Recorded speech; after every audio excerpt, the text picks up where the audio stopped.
Aquí estamos en el 9º episodio de la primera temporada de nuestro podcast Magia Estudio Te Habla.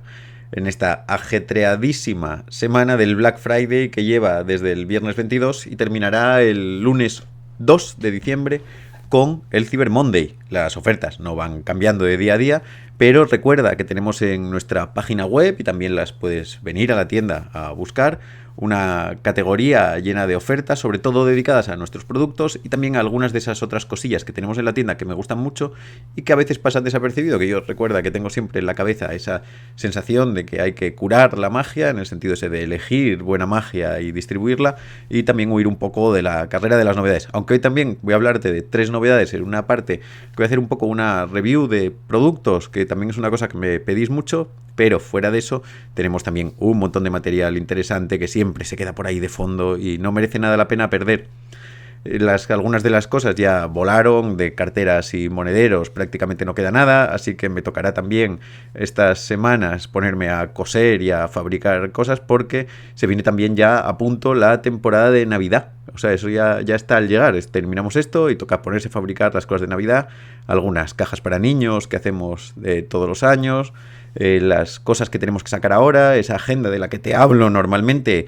Hoy voy a pasar a recogerlas ya la impresión final, así que tocará grabar las instrucciones y prepararlas. Estoy contentísimo, llevo enseñando los prototipos ya varias semanas y eso va genial. Y además, mañana también me toca grabar la última parte de las instrucciones de otro proyecto enorme que vamos a sacar con Nelo y Oscar, que es una baraja del tarot marcada que tiene un montón de gimmicks. Una baraja de 74 cartas, no sé cuánto es la baraja completa del tarot, que tiene baraja marcada, unos diseños espectaculares, cartas para hacer un wildcard, para un montón de cosas distintas, un juego credencial que es absolutamente fantástico, y eso, imagínate, jornadas completas de grabación para sacar todo el material de esto en distintos formatos. La verdad es que estoy ilusionadísimo, además de trabajar con una gente tan fantástica para hacer esto. Y en otras cosas de la tienda, por supuesto, no olvides que tenemos los Secret Files, esa plataforma tipo Netflix, llena de material de calidad para el que empieza, para el que sigue. Todas las semanas es una clase nueva. Ahora tenemos preparadas algunas cosillas potentes. Hay una colaboración que voy a poner de regalo este fin de semana para los suscriptores. Como no hago ninguna oferta de Black Friday en los Secret Files, porque siempre me parece que la gente que ya está pagando se merece lo mejor de lo mejor, lo que hago todos los años es poner una clase especial más larga de Black Friday que va un poco de regalo. Así que esa sorpresilla caerá mañana para los suscriptores. No olvides eso, echar un vistacito a todas las cosas que hacemos y estar atento o atenta a nuestros correos también, que enviamos por ahí muchas novedades y muchas cositas. En un poco las cosas que ocurrieron esta semana, estuvimos el martes en uno de los mejores sitios del universo de la magia, que es la Fundación March, esa biblioteca y espacio para un montón de otras cosas, porque realmente ellos lo que tienen son teatros, cosas de música, exposiciones, pero tienen, por si no lo sabes, en Madrid la biblioteca más potente que hay de magia y con una historia fascinante de la que igual un día deberíamos hablar aquí más a fondo. Pero este martes estuvimos allí pasando la tarde para presentar el número 7 de la revista Maese Coral, que es el proyecto de historia de la magia tan interesantísimo que lleva Cancamusa, dirigida por el inefable y excelente Ramón Mairata, que se encarga de que todos demos lo mejor de nosotros por cultivar esta bella rama de la magia que es el estudio de su historia. Esta presentación fue para mí fantástica, pude colaborar en ella, ahora te contaré mi parte, que es muy pequeñita, pero me hace muy feliz haber estado allí. Pero empieza con una charla de Ramón y de Martín Pacheco sobre el Minguet. El Minguet, el engaño sus ojos vista, ese libro publicado en 1733 con varias ediciones, una historia de pirateo, copias falsas y un contenido maravilloso. Es un libro de estos absolutamente imprescindibles que hay que estudiar, y además en la Fundación March, en la página de la Fundación March, tienes una cosa que es la biblioteca Sin Salabim, que es algo que a veces damos también un poco así por sentado u obviamos, y es una biblioteca digital de libros escaneados antiguos de magia. Y ahí tienes las traducciones de los libros de Robert Houdin, tienes varias ediciones del Minguet, si no me equivoco, igual hay una, igual hay varias, del Robert Houdin hay varias, y es una forma fantástica de poder leer los libros originales a través de la pantalla en escaneados de muchísima calidad, que son perfectos para el estudio y que siempre nos vienen de maravilla para los que nos interesa de repente picar un poco en entornos de la magia que quizá se nos queden un poco lejos. En la conversación de Martín y Ramón repasan un poco la historia del Minguet a través de sus diversas ediciones, además con una intervención fantástica de Camilo, mostrando él algunas de las copias que tiene, porque hay un universo muy interesante en el Minguet, que es el de los originales y el de las copias, que se hicieron muchas en su época y hay un gran trabajo para poder discernir las copias de los originales. Es una de las cosas que se centraron, que a mí me fascina, a través de uno de los grabados. A ver si de alguna forma esa charla, me parece que quedó grabada en vídeo, se pudiera ver en algún momento, porque es genial. De todos modos, lo que tienes también es el artículo de la revista Maese Coral, en el que eso se explica de una forma clarísima, y además yo creo que también nos ayuda a aprender a disfrutar de esa otra parte de la magia, que es la investigación de nuestras fuentes, de nuestra historia y de nuestro conocimiento. Yo además después tuve la suerte de participar en una conversación con con Miguel Mariñoso, que viene de ganar el Premio Nacional de Magia, de la parte de micromagia, con una rutina de monedas fantásticas, que además se hizo en la presentación, hizo unos cuantos juegos e hizo un artículo sobre magia y discapacidad visual. Miguelé tiene una discapacidad visual muy grande y es un mago fantástico, y él habla mucho de su desarrollo personal en el artículo, y hablamos en la entrevista también de ello, de su desarrollo personal y su estudio, y también un poco del entorno tanto de los magos con discapacidad visual que existen y existieron, y de los espectáculos dedicados a personas con discapacidad visual, o también no directamente a personas con discapacidad visual, pero sí eliminando el sentido de la vista, como puede ser el espectáculo tan fantástico de Juan Esteban Varela, que además ahora me va a costar un montón porque me parece que cambió de título. Antes era Magia en la Oscuridad, y que se puede disfrutar muchas veces porque se programa con no mucha asiduidad, pero si uno está atento puede pillarlo por banda. Y con eso queda eso, y ahora también quiero hablarte hoy de una cosa que no hago mucho, pero siempre me pedís, que son reviews de productos, cositas nuevas que llegan a la tienda o que están en el mercado mágico y que nos pueden interesar. Es curioso hacer una review por aquí, en un medio que es puramente de audio, pero si luego lo pienso de otra manera, mucho de lo que escucho yo de videojuegos, que también es otro medio puramente interactivo, luego a través de podcast y de medios escritos. Vamos a empezar a introducir eso y viendo un poco cómo luego lo apaño yo bien para que se entiendan bien las cosas y gusten. Hoy tengo 3 juegos que nos llegaron a la tienda en esta última semana, que además me parecen fascinantes y que cada uno revela un aspecto de la magia comercial que me parece interesante y práctico para el que los coge, ¿no? Que no son simplemente juegos que le das a un botón, hacen una cosa, está bien y cubren repertorio, sino que también tienen la capacidad de enriquecernos en nuestro desarrollo mágico, que es la verdad es una de las cosas que se le puede pedir y se le debemos pedir a estas novedades que nos encontramos en el mercado. El primero de ellos llega bien calentito, que es el New Wave de Víctor Sanz. Es una cosa absolutamente maravillosa que tenemos además muy rápido, nos llegó a la tienda porque Víctor es amiguete y nos consigue las cosas suyas rapidito, y es una reinvención, una recreación o un avance. Esto siempre es como muy difícil porque me gustaría decir la palabra de que es sube el pan con su versión de este juego, de una de las cosas que ya en sí mismas hay que hacer, que es el B-Wave. Nosotros lo asociamos mucho a Max Maven, y es este juego en el que se enseñan 4 cartas, un espectador nombra una dama, y esa dama está vuelta en el montón de 4 cartas, tiene un dorso distinto, y el resto de cartas son blancas.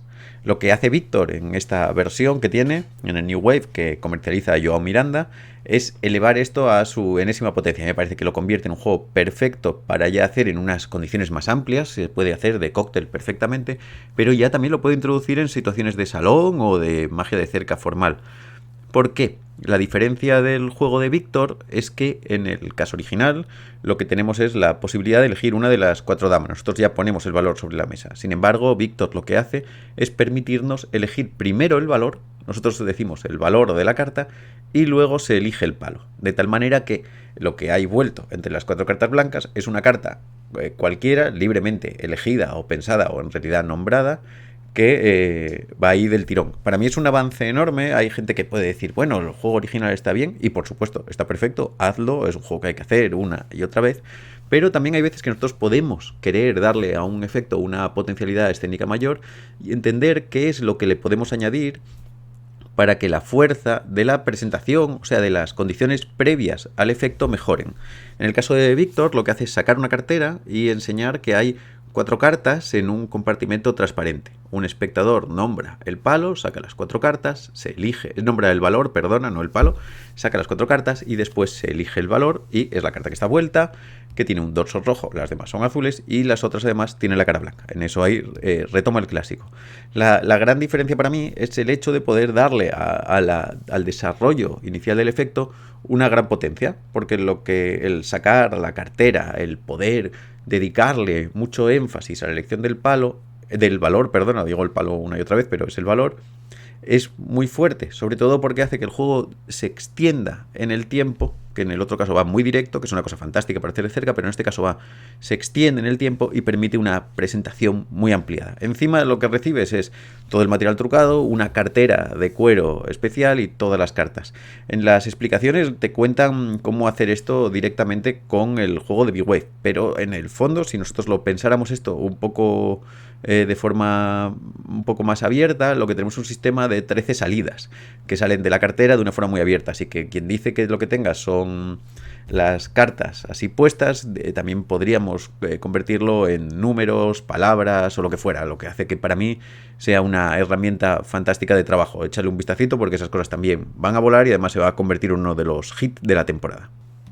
Otra cosa más es el repo de Tobias Dostal. De Tobias Dostal podría decirte el repo como te podría decir cualquiera de las otras cosas que comercializa, porque todas son igual de buenas y además en lo que te voy a contar ahora todas más o menos están en la misma línea. Tenemos el Silhouette, ahora no lo tengo, el juego de los M&M's y todo lo que haga siempre. Este hombre es mágico, potente e interesante. Tobias Dostal representa una nueva línea de la magia europea, de la magia alemana, basada en el gesto, en el cuidado técnico, no en la dificultad, no es un manejo técnico difícil, pero lo que sí que tiene es que nos ayuda a trabajar muy bien sobre la gestualidad. Para que te hagas una idea del efecto, empiezas a manos limpias y haces aparecer una cadenita pequeñita, ahí pum, en la punta de los dedos. La cadenita en la palma de la mano desaparece o se convierte en una llave, y eso ya nos permite hacer una secuencia de transposiciones, viajes, engarces, desapariciones, un montón de cosas diferentes con la llave que termina volviendo a aparecer en manos del espectador en una fase final. El juego es fantástico, tiene un gimmick increíble, que para mí es una idea genial, pero sobre todo en el vídeo, además me dijeron ahora en Instagram, que todavía no me dio tiempo a comprobarlo, que también hay una traducción al castellano ahí en el propio vídeo de las instrucciones originales. Esto lo cogemos con comillas porque ya te digo, no me dio tiempo a comprobarlo, pero parece que es así.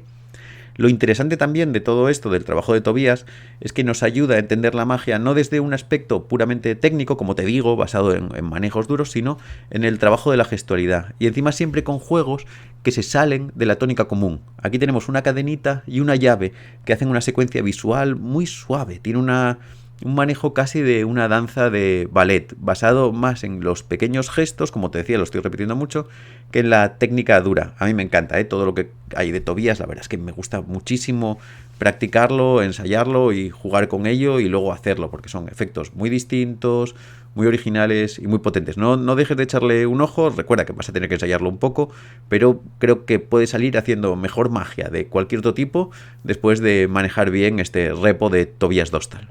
Y otra cosa fantástica de esta semana es el sándwich de Mario López. Mario y Tobias para mí tienen grandes diferencias en cosas que eligen, pero una gran similitud en ese aspecto de buscar una magia que fluya de forma muy suave. La rutina de Mario es maravillosa, siempre lo voy a decir al revés, pero creo que son 2 monedas de cobre y una moneda de plata, y lo que haces es formar un sándwich con ellas. Al dejar la moneda de cobre entre las de plata, desaparece y te quedas solo con las de fuera, imitando un sándwich que no tiene el embutido o el contenido después, y vas sacando diferentes moneditas para colocar dentro que van desapareciendo. También podría decirte de Mario, de la misma forma que te hablaba en el caso de Tobias, que también tenemos la pesilla del clown, suya, que es un clásico, pero que ahora vuelve a comercializar porque fue durante mucho tiempo difícil conseguir las esponjas especiales o las esponjas únicas que lleva para ello. O sea, el set de esponjas particular.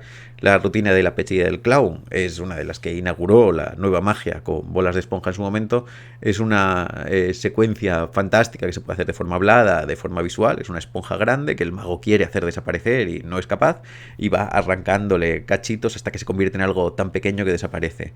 Una cosa preciosa en eso. Y este juego del sándwich lo que tiene también es que el set de monedas es buenísimo, está hecho por Endos G, así, y recibes en tamaño dólar las monedas especiales y como también en todos estos casos unas instrucciones amplias y serias en las que uno puede sacarle un montón de material al asunto. Simplemente poder estudiar la creatividad de Mario a través de esos juegos ya es algo que tenemos que agradecer porque nos va a enriquecer el hecho de coger unos set de monedas y pensar un efecto tan distinto, entender esa repetición en fases, todos los detalles y todas las sutilezas que Mario tiene, me parecen fantásticas y creo que es un juego genial y además las monedas sirven para un montón de cosas, es una situación win-win. De hecho, tanto es así que mientras estoy grabando este podcast me parece que ya solo queda una unidad en la tienda, aunque por supuesto traeremos más. Esto no acaba aquí, también nos han llegado las cosas nuevas de Tenjo, tengo algunas cositas por ahí muy interesantes, pero también para no darte la turra con esto de las novedades, no te pierdas eso de vista. Échale un vistazo a estas cosas en la tienda y también eso a la revista Maese Coral, que el 7 es fantástico. Y con esto ya pasamos al tema principal de hoy. Además me resulta muy interesante porque es algo que yo daba bastante por supuesto, pero ahora estamos dando en las clases presenciales que hacemos en la tienda, que lo que hago ahora ya, antes hacía muchas más clases presenciales, ahora solamente mantenemos un grupo de unos alumnos fantásticos que me encanta estar con ellos y casi aprendo yo más preparando los cursos de lo que aprenden ellos. Bueno, yo espero que aprendan algo también, pero ahora estamos trabajando sobre la construcción de sesión. Y en la última clase yo les planteaba una idea para una estructura de sesión que es interesante, que yo creo que es divertida, pero en una de las últimas clases, de hecho en la que dimos esta semana, ahora ya lo digo dimos porque esto lo estoy grabando un poco más tarde porque esta semana tuvimos un poco de líos de micro y de historias y tuve que grabar el podcast un día más tarde de lo habitual. Una clase hablando un poco de la selección de los juegos dentro de un repertorio, de cómo estructuramos una de las sesiones que estamos haciendo. Y yo les contaba un método que yo utilizo mucho, a veces lo hago de forma escrita y otras veces simplemente ya porque lo tengo un poco en la cabeza, pero que me sirve tanto cuando quiero hacer sesión como en casi todas las situaciones en las que tengo que elegir juegos o pensar incluso en las cosas que quiero trabajar. Lo puedes hacer tú, ya te digo, en papel o acostumbrarte a hacerlo mentalmente. Yo la verdad es que creo que las cosas de papel siempre están muy bien. Yo justo lo hablaba esta semana con Roberto Mansilla, que también él tiene muchas libretas, que el uso de la libreta y del papel a la hora de trabajar es algo muy particular de cada uno de los magos. Al final muchos utilizamos papel para apuntar cosas o una Remarkable como utilizo yo en algunos casos, aunque yo tengo millones de libretas dando vueltas por todos lados y yo tomo muchas notas porque a mí me ayudan a recordar. Luego yo no las reviso jamás, son absolutamente crípticas, imposibles. Por eso a veces soy remarcable, porque no me importa borrarlas, no me importa mucho conservar las cosas, simplemente poder tener ese apoyo mental. Pero uno de los asuntos que yo creo que ayuda mucho a la hora de pensar en el repertorio y a la hora de entenderlo y también de saber qué es lo que queremos buscar con él, es utilizar un sistema de etiquetas. Me parece una tontería, pero ahora en todas las demás cosas de la vida, cada vez que subimos un vídeo de YouTube o pongo este podcast en ebooks, lo primero que me pregunta son qué etiquetas quiero poner para facilitar la búsqueda. Y yo tengo en mi cabeza siempre un sistema de etiquetas para los juegos y que no está nada sistematizado y tampoco creo que tenga por qué estarlo. Yo lo que hago, por ejemplo, cuando tengo que coger un juego para una situación, me lo apunto y apunto el nombre, un poco lo que sea, o apunto los nombres siempre muy mal, porque le pongo como el juego en el que no sé cuánto. Hay una línea que sigue Bob Cassidy, que él dice que los juegos hay que llamarlos como lo que ocurre. Yo la verdad es que sigo esa tónica en mi cabeza y en los libros lo hago y en todo lo hago. Pero bueno, a lo que nos importa. Yo, por ejemplo, vamos a poner uno de los juegos que estuvimos viendo en estas últimas semanas para poder hacer este asunto, que es el Visitor de las Regenings, el juego de los Reyes Cazadores, ¿no? Que para ver cómo nos puede encajar ese juego en una secuencia. Entonces yo lo que hago es poner debajo del nombre del juego una serie de etiquetas que se me van ocurriendo que no son, como te digo, inalterables. De repente pongo, por ejemplo, vamos a ponernos en ese ejemplo, en las etiquetas que yo pongo. Pongo carta elegida, porque ese juego tiene carta elegida.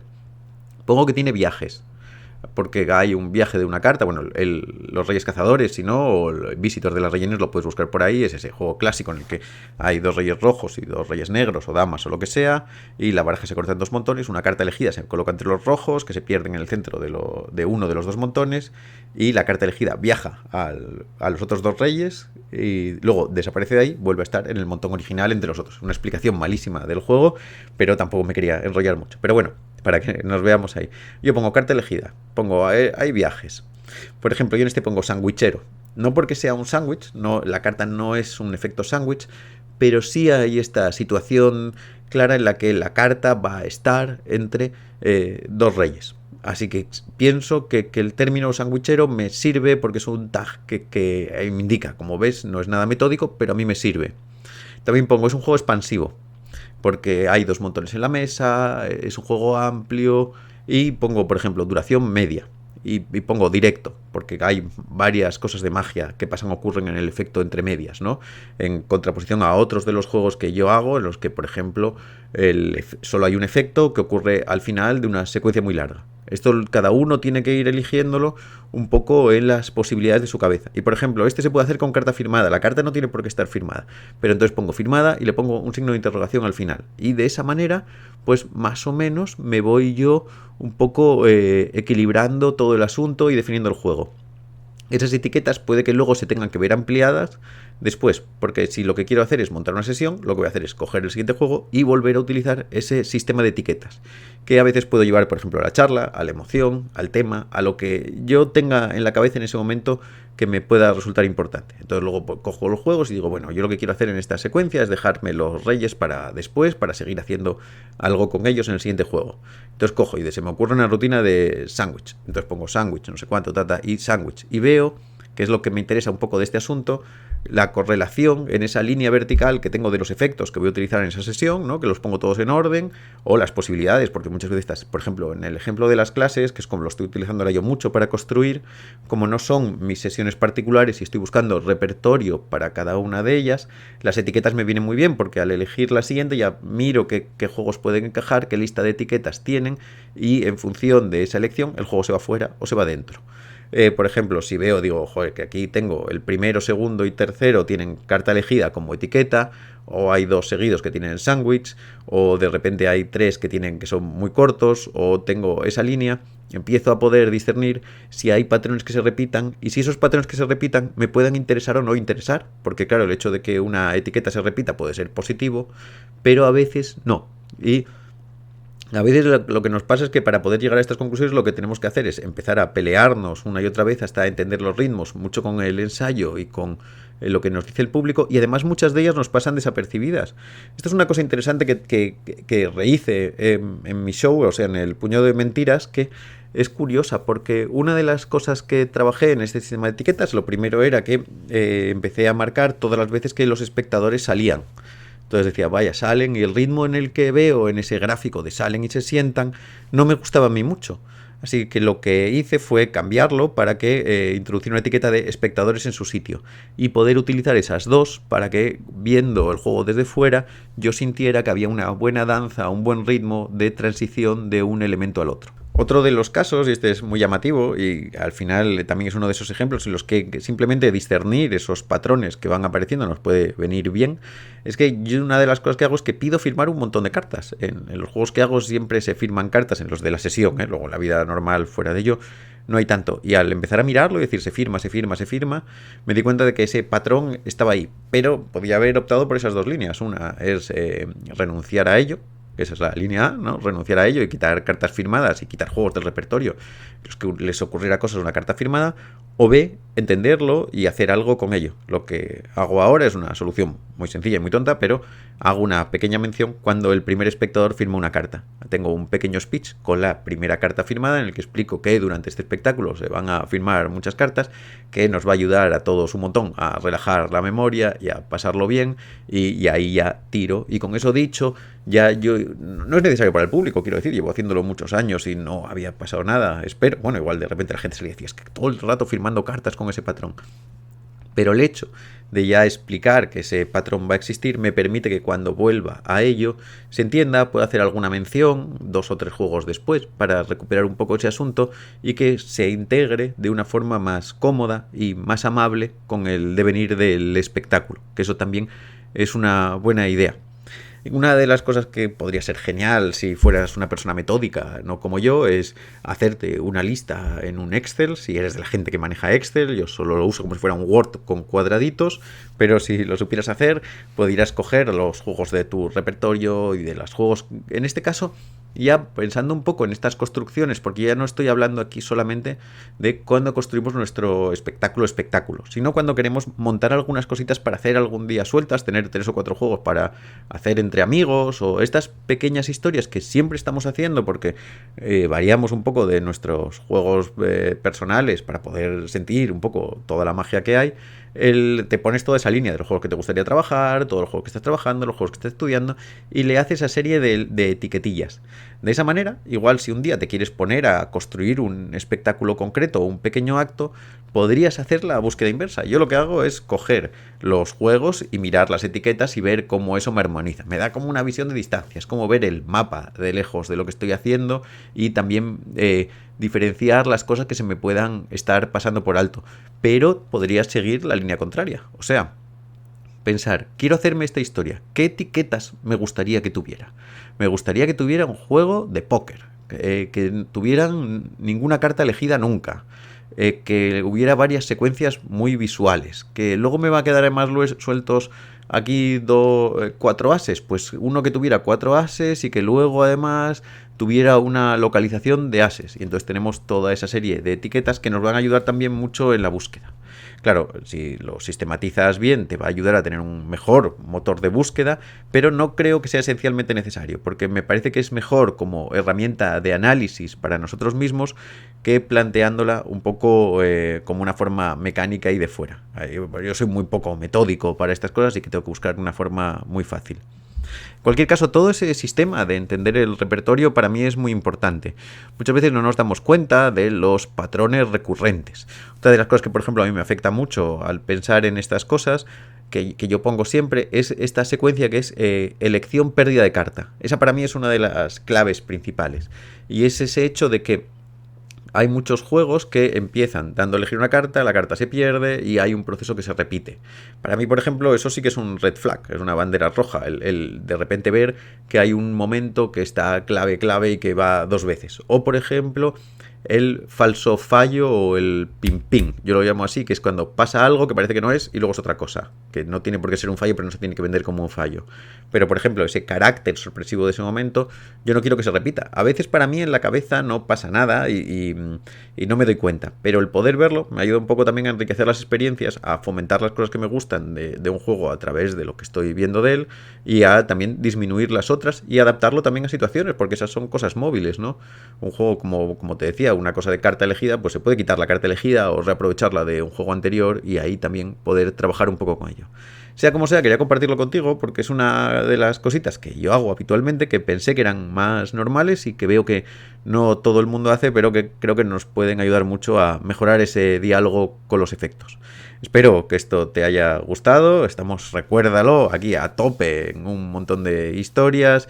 La semana que viene más podcast, viene la campaña de Navidad, no te pierdas las novedades. Acuérdate que también, si quieres cosas para la carta de los Reyes, también nos las puedes pedir ya para que te las tengamos reservadas, ¿eh? Que eso es otra de esas cosas que hay gente que hace, que es lista, y otros que de repente llegan al día de Nochebuena y lo que querían, como está muy de moda, ya se acabó. Estas semanas previas son muy buenas para empezar a escribir la carta a los Reyes. Sea como sea, aquí estamos en otro podcast más de este Magia Estudio Te Habla.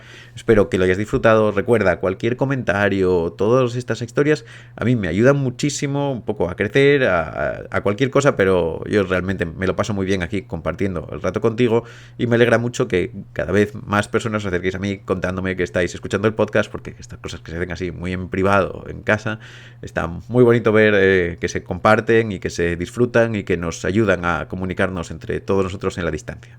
Y con todo esto ya estamos y nos vemos la semana que viene.